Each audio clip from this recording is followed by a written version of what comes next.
Welcome to the Resilient Retail Game Plan, a podcast for anyone wanting to start, grow or scale a profitable creative product business with me, Catherine Eardley.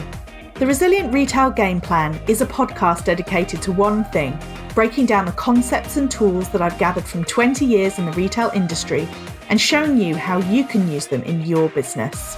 This is the real nuts and bolts of running a successful product business, broken down in an easy, accessible way. This is not a podcast about learning how to make your business look good. It's the tools and techniques that will make you and your business feel good. Confidently plan, launch and manage your products, and feel in control of your sales numbers and cash flow to help you build a resilient retail business.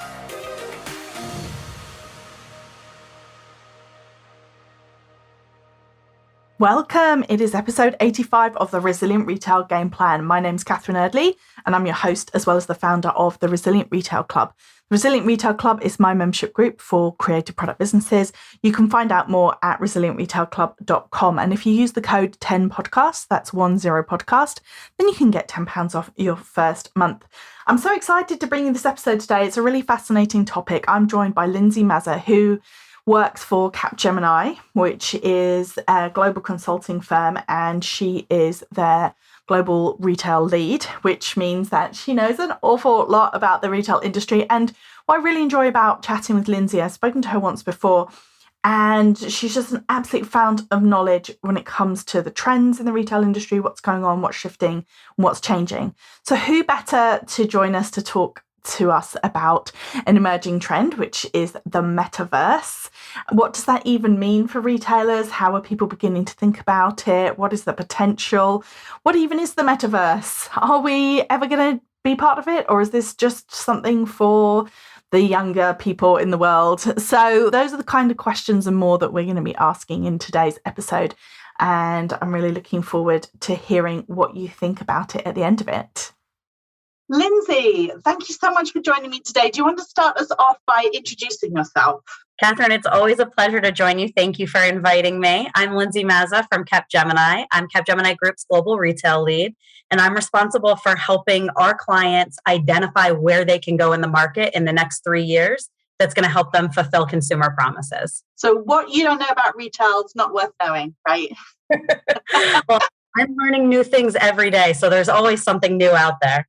Well, that's what we're going to be talking about today, something new, something different. So I love this topic. I think it's really exciting. It's all about retailers and the metaverse. But let's just start off. Let's go back to basics. What is the metaverse? Catherine, it's funny that you ask that because I think most people ask themselves that. Even retail experts who have been in this industry for their entire careers are wondering, what does it really mean to be the metaverse? And when we think about that, it's just a digital place to hang out. It's a place to go with your friends. It's the same thing as kids going and saying, Mom and Dad, can you drop me off at the mall with my friends and walk around to all the stores and see what there is and have this location to hang out and be friends with people? It's the same thing. It's just a new digital place to do all of that. And I think what's new is that it's an immersive experience, one where we spend time and we gather with friends and relatives and we create new experiences that are both digital and physical. And that's really what has differentiated today's metaverse from what we never called the metaverse before, but were digital places that we hung out in spaces for games and that where we saw movies and where we experienced music. And so there's a whole bunch of newness to the metaverse that makes it appealing and enticing and also somewhat anxiety-inducing for companies that are getting started down this path. But I do want to hearken it back to the times of the difference between a record or a cassette tape or a CD moving to digital music. And the experience of holding that record or cassette or CD or 8-track or whatever generation you have come up in the music industry and being able to anticipate and experience that new record's release or that new album's release, it didn't change that when we moved to digital music. It didn't make the song any less experiential or, create a different feeling from the music when we went from being able to hold something in our hands to this opportunity to, experience something digitally and just have it play through our phones or our computers or other devices. So I like to think of this metaverse as a movement from where we already were hanging out and playing video games, and where we're already hanging out in even Cher Horowitz in Clueless in 1995, where she looked at her virtual closet and shopped for what clothes she wanted to put on and made a match. Or yeah, we're still waiting for that closet, right? I mean, there are apps where they do that now. I mean, you just have to take the effort of putting all the clothes that you have into it. But yeah, there's plenty of apps where we can make Cher Horowitz's closet a reality. And the same thing with SimCity, and growing up in the 90s and having an experience of full digital worlds. And Sims is certainly still a digital experience today, or Minecraft or Roblox, but really being able to look at a digital experiments or a digital environment. And now the new addition that makes it the metaverse is that it is so immersive that it crosses the physical and digital realms, and that it really brings the best of what it means to have a digital environment around you. Yeah, that physical digital mashup. Love it. I mean, I think it's interesting because I was recently, a couple of weeks ago, I went to London Fashion Week. They had Roxanda presented a digital version of one of their dresses, their kind of like show closing dress. And it was like Roxanda's entry into the metaverse. And there was a discussion about the future of retail afterwards. It was really fascinating. And I was having this conversation with people over the last couple of weeks, kind of talking about the metaverse and in particular how this appetite for purchasing digital assets has really, really grown. And I think what's interesting about the metaverse is I think people really understand it when it comes to something like Roblox, for example. I mean, I have an 11 and a 14-year-old, so I'm very familiar with Roblox and Minecraft, those kind of digital worlds those metaverses, if you like. So I totally get that. But I think where people struggle slightly is when we start talking about almost adults. Do you know what I mean? Like, most people seem to be able to grasp the metaverse when it comes to gaming, but it's envisaging that we're all going to be in the metaverse or be in the metaverse more than we are now as adults, which I think sometimes people struggle a bit with. I do think it's generational. However, I would say that there's a shift in who is going to play these things. So I don't know it necessarily means it's exclusive to one generation. I don't think it's only Gen Z that we're thinking are going to be participants in the metaverse. I think we're experiencing a whole cultural shift. So this global disruption that we've had over the last 2 years really created an environment where people became more comfortable interacting with digitally. I'll take an example of the grocery industry, where the grocery industry was kind of the last bastion of it's exclusively going to be physical retail. It's almost always in store. At the time that we entered the pandemic, it was 91% of all grocery shopping initiated in a store. The volume of transactions was significantly higher. The basket sizes were significantly higher. And we expected it to continue that way for the next decade. So certainly we anticipated growth in online commerce for groceries, but the magnitude we did not expect to scale. We saw in the last 2 years a move across all generations, across all groups of people, to really moving to e-commerce within the grocery space. Now, that meant now 24% of people actually initiate orders. 24% of orders are initiated online, whether that's, on your computer, on your mobile, on an app, through the metaverse is a potential opportunity for that. But 24% of orders initiated online. That's an exponential scale when I go from a 9% to 24% in an 18-month period. Wow. If we've moved that way in the grocery space, which was this idea that, of course, I would always buy all of my groceries in a store, then fashion is an immediate opportunity for us to look at, where there was a much higher propensity for a consumer to shop online. There was this newness factor and this idea that I wanted to be first in my friend group to have particular items or to have the most luxurious items. So I think, we're seeing the likes of Burberry and Gucci and Nike and even fast fashion, Forever 21 and H&M move forward into this space and say, it's important to have a place to hang out. It's important for all generations to experience this digital connectivity. The simplicity of a conversation happening online, for us to be able to make a connection face to face, whether that's, FaceTime or Skype or Teams or other locations where we might do that. Now let's do that in a new environment. Just like we went to the mall, let's go to the metaverse to have that conversation, to still have that one-on-one dialogue, to make that personal connection and be able to do that in a new environment. It's just another channel. It's not something that's scary or out there or only for the young folks. It's something that is accessible to everyone who has access to the internet and a device to use. And it's something that can be a neat place for people to feel that there's just an alternative option, just adding another channel to the way that they might shop or act or behave in the future. Yeah, that's so interesting the way you put it like that. And I think the other thing that really strikes me is that one of the conversations that came up at the London Fashion Week was about, it was really clear to me that fashion was very much stung by the fact that when e-commerce started, or when the internet was born in the early 90s, fashion, and particularly luxury fashion, was really slow to adopt. They were just like, who's going to buy a £5,000 dress online? And probably we thought the same thing about even social media, like, are our parents really going to be on social media? Or, so it's interesting to see that this time around with the metaverse, it's almost like certain industries are like, okay, we got it wrong last time. We just totally missed the opportunities that were going to be presented by the internet. But at the same time, we also couldn't see all the opportunities. I mean, in the early 90s, when you were first able to go to the computer lab at the university and send an email, we had no idea that fast forward 30 years, that people would be able to, talk to a device in their bedroom that would turn their lights on and off. It's like, my sense with the metaverse is that almost like this time around, people are like, okay, this is a kind of similar size shift in a way to the shift to the internet, but what's it going to do? What's it going to bring for us?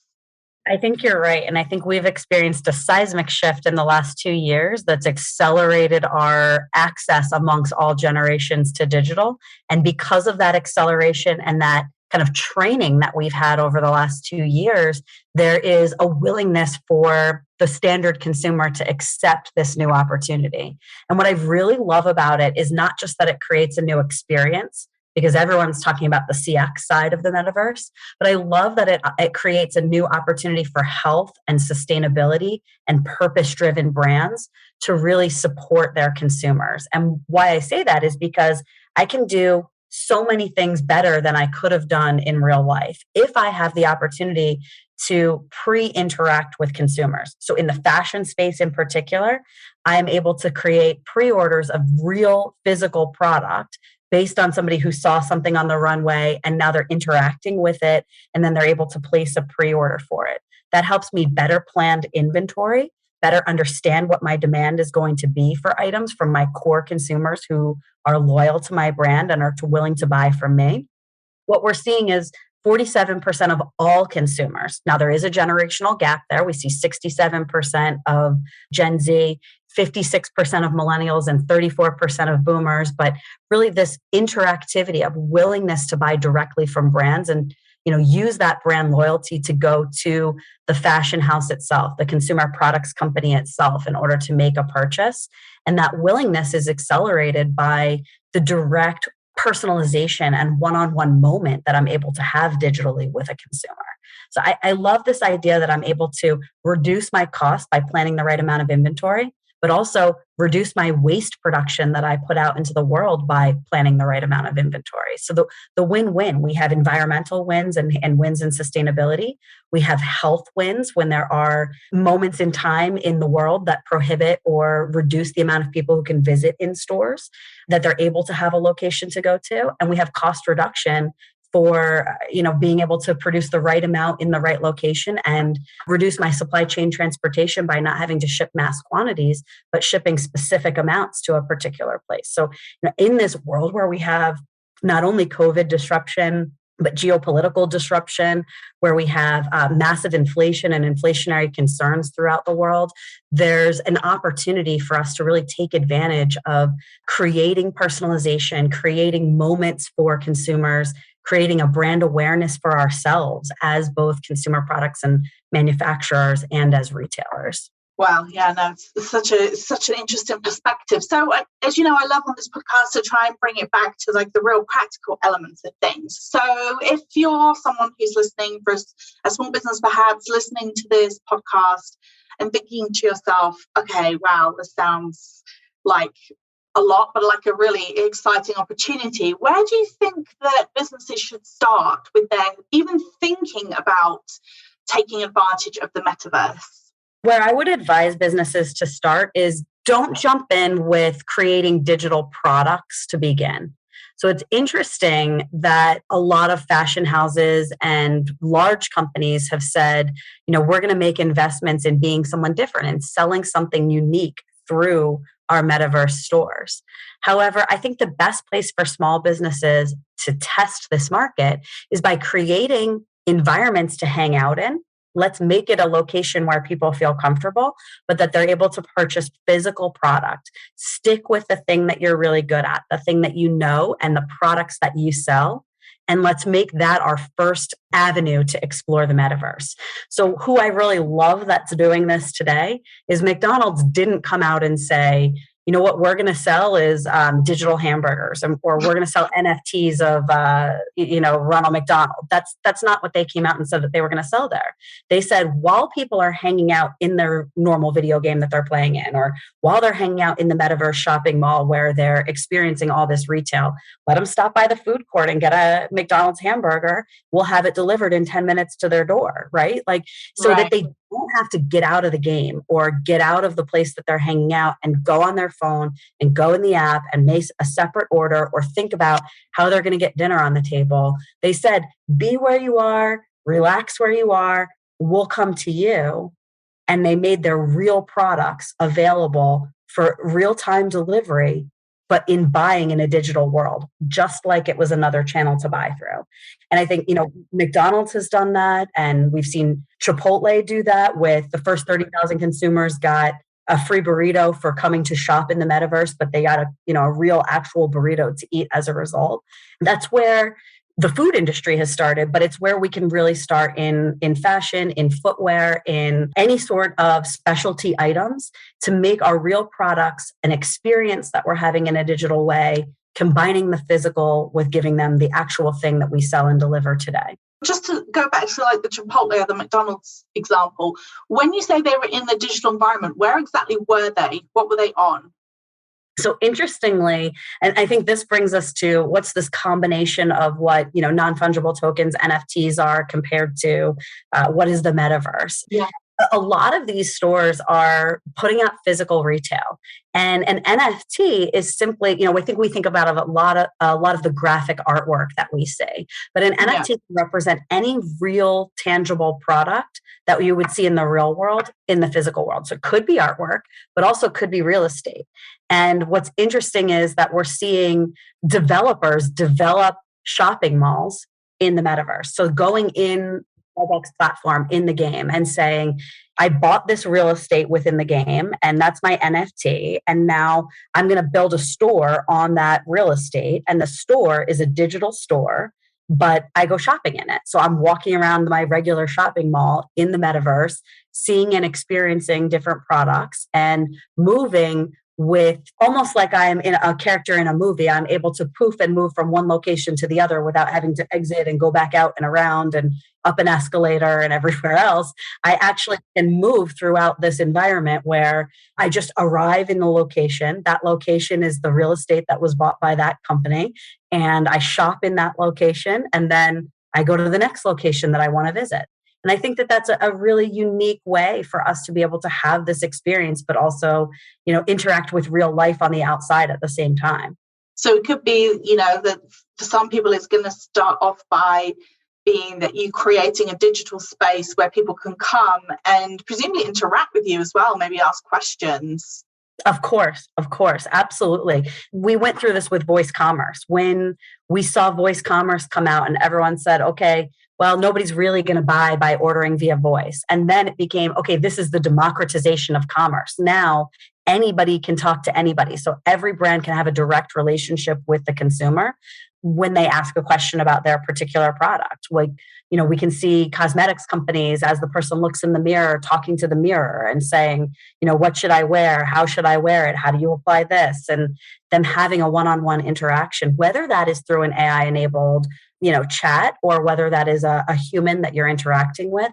But absolutely, the intention is not that you're there on your own alone, but that you're going there to have the same experience that you would have interacting in a shop. So being able to gather information, to understand more, to feel and touch the way that it's going to appear on your particular avatar in this circumstance, instead of you and yourself in the real life. But the same way Cher Horowitz did with her Closet and Clueless, and yeah, saying whether it matched or not, being able to look at it just like that. Yeah, for sure. So let's talk about a couple of other examples, because I do think with this new technology, I think for a lot of people, possibly it's going to take a while for them to hear some of these examples and look at ways that people are using this to start almost like piecing together this idea about how they can use it. So you'd mentioned earlier Forever 21. How are they approaching the metaverse? Forever 21's taking a conscientious approach to understanding the consumer. I really believe what they're trying to do is gather more information and become more personalized with the consumer that they're shopping for. So what's really experiential and neat there is many of the products are differentiated. They have initiated their store with digital products that you're able to buy. So you have an avatar, and your avatar is shopping, and they actually had products that weren't in the real store. And what they had was this idea of getting to know what the consumer really wanted to buy. And it turned out that the number one product purchased in their first test market of Forever 21 through this metaverse lens was, a black beanie that said Forever on it, a hat that you put on your avatar's head. Now, the avatar certainly wasn't cold. It didn't need a hat. But people thought that looked cool, and they wanted their avatar to be the kind of character that wore a hat. And Forever 21 didn't sell this hat in their real stores, but people were willing and able to spend real money, 67 cents in US dollars, to buy this black beanie for their avatar. Not something that's excessively expensive, very inexpensive, but real money being spent in order to buy this particular hat. Now, Forever 21 was very smart. They said, wow, there's a huge appetite for this hat. We should make this hat in real life.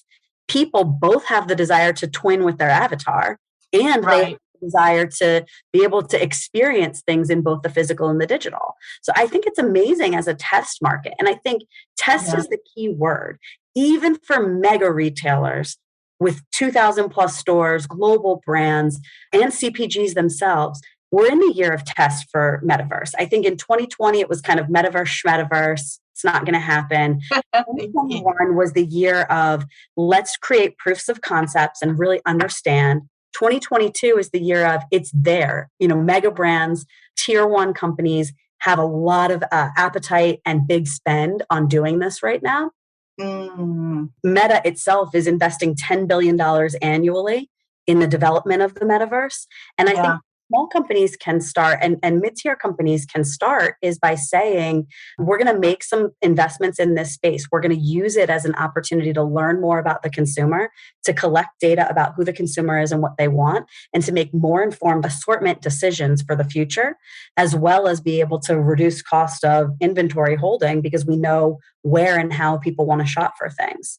So I was just going to say, I think this is a really fascinating idea about the application of it being about test and learn, because I think the other thing that I would really stress to anyone listening is that you have to understand that people are willing to pay for things that only exist in the digital realm. Like you're saying about the hat. And I think that's probably the shift. My kids, for sure, they definitely will spend real life money to get credit or currency in the game to buy things for their avatar. Yes, it's generational, but also don't underestimate Gen Z's spending power.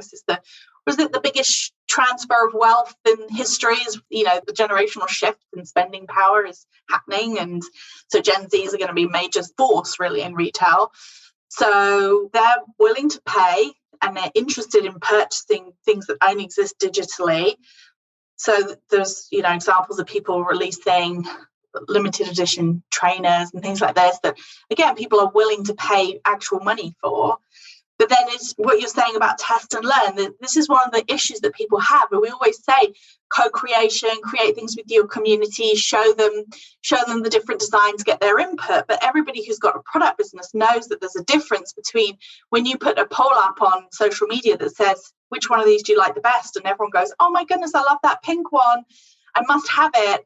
And sometimes you'll launch it and then it goes crickets. Whereas if you actually have a digital version, and again, maybe that comes later, but then you can see that there's that power of people really putting their money where their mouth is, right? You know, you can actually see, okay, I'm going to create the black beanie with forever on it. And you know, if people have chosen it and actually spent money, there's that real power that comes when people actually get out their wallets, or not physically, but, you know, in a metaphorical sense, get their wallets out and buy something with actual money. Even if it's a digital representation, that could be such a great indicator, as you say, for test and learn, that you could put out a whole collection in the metaverse, see what people react to, and then let that inform your physical products. I think you're so right. I think the idea is, for cost savings perspective, stick to the products you know, be who you are, don't be someone different. But the idea of changing the fabrication or changing the color or changing the neckline, you know, as we talk about fashion, or when I look at Nike and Nike Land of, you know, creating new patterns and designs and textures for the trainers, the sneakers that are being sold, and that they're being greeted by a celebrity that's known and, you know, that people feel warmly towards, and that's the interaction point that they're having. I think that idea of expanding what the products are available, or, you know, having the public be able to help you edit and reduce your assortment choices that are going to be in real life, but there's more available virtually. I think these are all good choices for small businesses and large who are getting started in this space. It's kind of wrap things up. One of the questions I'd like to ask you, you know, how quickly do you think things are going to develop? So you talked about, we've kind of gone from like 2020 metaverse to 2022. Okay, we've got to put some money behind it. But if you're a small business listening to this, like, how quickly do you think we'll see money shifting to purchases in the metaverse? So I think that we'll continue to see purchases happen in traditional channels, the majority of purchases happening through traditional channels. However, there is a huge market opportunity for digital environments selling physical products to take place. When that happens, it's just another channel that we buy through. It's just like being online. So I would not underestimate the opportunity for us to be able to sell our real products through another channel. And I think those who lag in this space will miss out on this new channel of business to sell through. However, I think that the opportunity is large for us to continue to bring our real products through all the channels that we make them available in. The idea of a movement to the metaverse, though, I wouldn't only limit to Gen Z. I would say that even boomers who tested as less likely in 2020 and 2021 are starting to, in preliminary data, test as more and more likely as we move through 2022.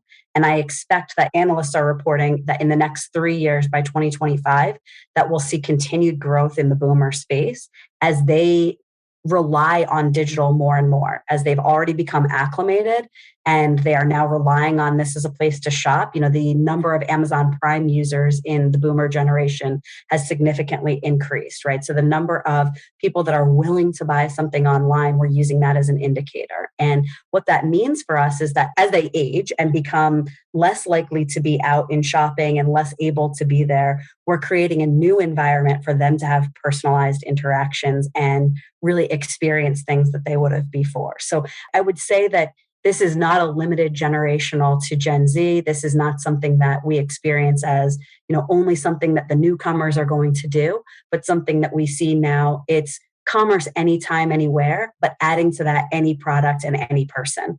And those 4 A's, I think, really round out the experience for the metaverse and why it's just a new channel for us to be in. It's a new experience for us to have, and we'll continue to see a shift towards it.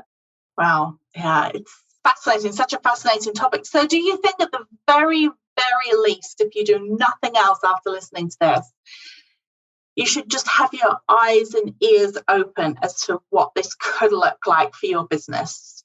I think so. I think that if you were to do something today the most important thing you could do is develop a strategy for how you'll sell your physical product in a digital way.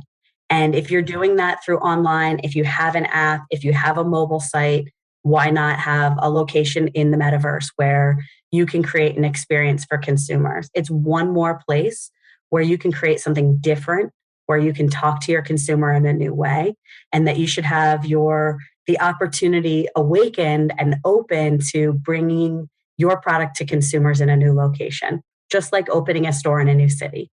Yeah, and just have fun with it, right? I mean, it's like kind of exciting to think that you could create a store that doesn't have, the opportunity is literally endless.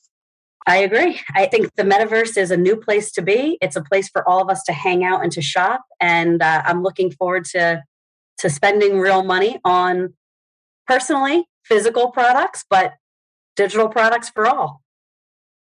So there you have it, the metaverse. What does it mean for you? What does it mean for your business? How did you feel after that episode? Are you buzzing with lots of new ideas, or are you completely unconvinced that it will ever be something that you will go for in your business? Why not head over to Instagram at Resilient Retail Club, shoot me a DM, let me know what you thought about today's episode and what your takeaways were. I also love to see where you are when you're listening to the episodes. It's always great to see people's pictures when they share them. So do feel free to share and tag. I always reshare. And if you have a moment to rate and review the podcast, then that's always so much appreciated. And of course, if you subscribe or follow, then you'll be the first to know about each new episode.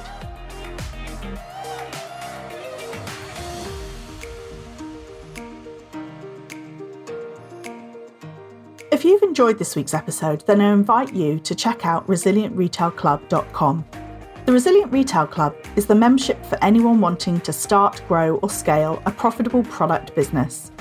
No more trawling Google trying to find the answers to your questions or wading through general business advice that speaks mainly to service-based businesses. Whether you're still at the idea stage or you've been going for a while but want to get more focused and organised when it comes to your business, the Resilient Retail Club is the place for you. With a library of courses tailored to creative product businesses, several live sessions a month, and a supportive and active community, the Resilient Retail Club is the perfect membership to help you hit your goals faster. Check it out at resilientretailclub.com.